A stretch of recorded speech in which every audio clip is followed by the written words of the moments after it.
మీకు విన్నవించుకోవడానికి ప్రతి సభకు మీకోసం వచ్చాను సార్.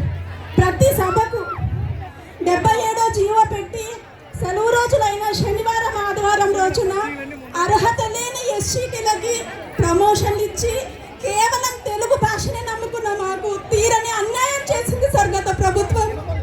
ఎన్నోసార్లు మీ దగ్గరకు వచ్చి వినతి పత్రాలు ఇచ్చాను సార్.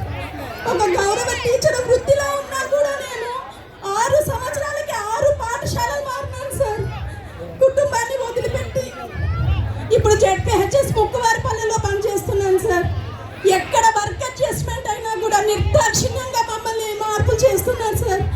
మాకంటూ కుటుంబం ఉంది కదండి సార్. 77వ జీవో చాలా అన్యాయంగా ఇచ్చింది సార్.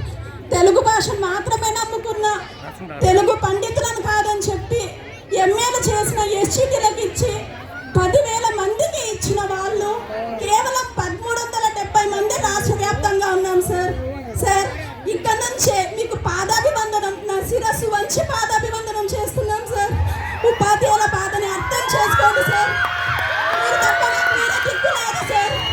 ప్రతి ఒక్కరి అభిప్రాయాన్ని చక్కగా కూడా పరిష్కరించే దిశగా ఆలోచిస్తున్నారు. ఎంతో ఎంతో ఆశతో మీ దగ్గరికి అన్న రాసుకోండి అన్న, ప్లీజ్ అన్న.